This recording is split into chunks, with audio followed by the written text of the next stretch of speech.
Olá pessoal, iniciando o nosso caso clínico de número 8, diarreia crônica, isso mesmo, a condição diarreica que cursa há mais de 4 semanas. Apresenta várias causas, que pode ir desde uma condição parasitária, como giardia, ameba, esquistossomose, até uma condição como doença isquêmica intestinal. Nós apresentaremos essa condição clínica através de um estudo de um caso. Após assistir o vídeo, assista o vídeo todo e dê um joinha.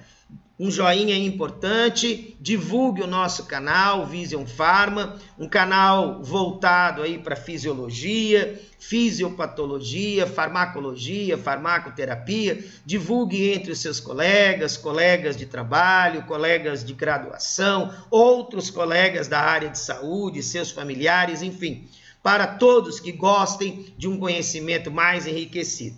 E temos também o acompanhamento aí através das redes sociais, o Instagram do professor Edson, o Instagram do Vision Pharma e também o nosso site, isso mesmo, recheado de cursos específicos, inclusive sobre diarreia aguda e diarreia crônica. Nosso site www.visionpharma.com.br.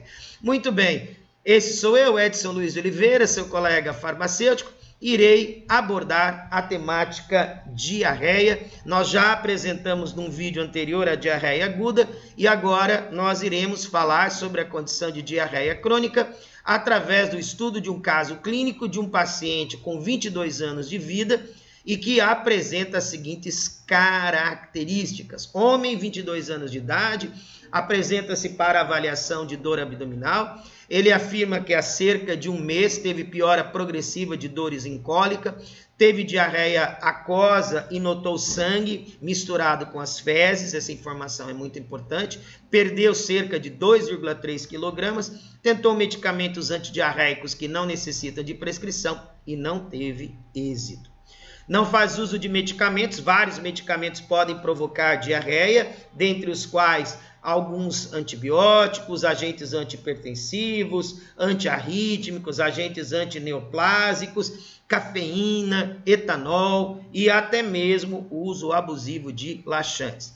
E não tem história clínica prévia significativa. Ao exame de abdômen, revela que ele está distendido e tem ruídos intestinais hiperativos. Além disso, a análise abdominal mostra também que ele está difusamente sensível, mas não tem massas palpáveis.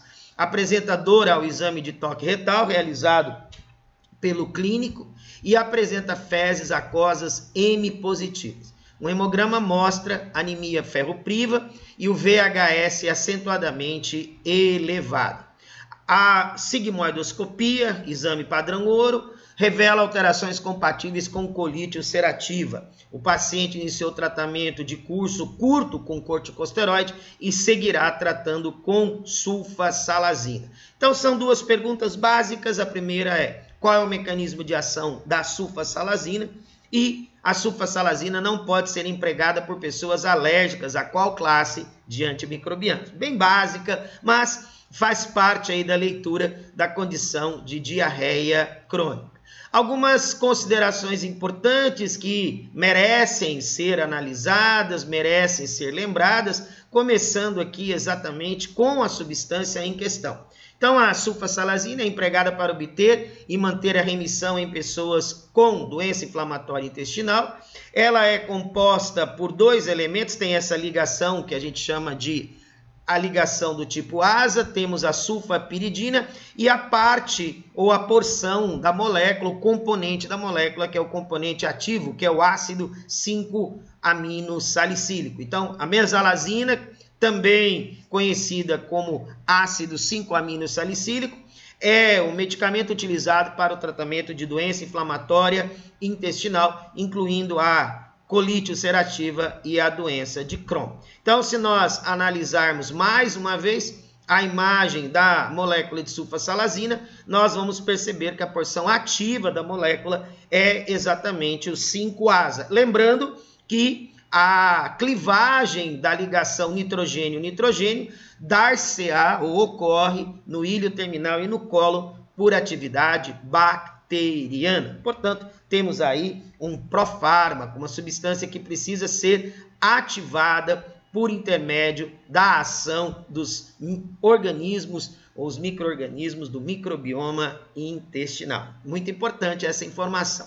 Vale lembrar também que nós temos alguns conceitos que merecem ser aqui elencados. Quais são as causas de diarreia crônica? Parasitoses, giardia, ameba e também esquistossomose, infecções bacterianas, como é o caso de E. coli, do tipo enterotoxigênica, também a participação do Clostridium jejuni, Clostridium difficile, também cândida, doenças inflamatórias intestinais, como é o caso da colite ulcerativa, doença de Crohn, colite linfocítica, também medicamentos e alimentos já citados, antibióticos, antipertensivos, antiarrítmicos, antineoplásicos, café ou cafeína, adoçantes e também o uso abusivo de laxantes. Má absorção, intolerância à lactose, doenças celíacas, cirurgia prévia, gastrectomia, vagotomia, doenças endócrinas, muito importante, insuficiência da suprarrenal, diabetes mellitus, hipertireoidismo e outras causas, como por exemplo,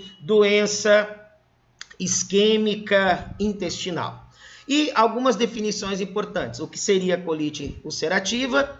É a doença inflamatória intestinal da mucosa gastrointestinal que se localiza no intestino grosso. A doença de Crohn também, mas ela vai da boca até o ânus. Síndrome do intestino irritável, uma dor recorrente com movimentos intestinais alterados, marcados por obstipação ou diarreia, entre outros sintomas. E doença inflamatória intestinal é um termo geral, condição com sintomas de inflamação gastrointestinal crônica, e muitos pacientes cursam nessa condição com o quadro de diarreia. Então tem alteração de permeabilidade da mucosa, inflamação e hipersensibilidade visceral. É isso aí, pessoal. Meu muitíssimo obrigado e até o nosso próximo caso clínico. É isso aí.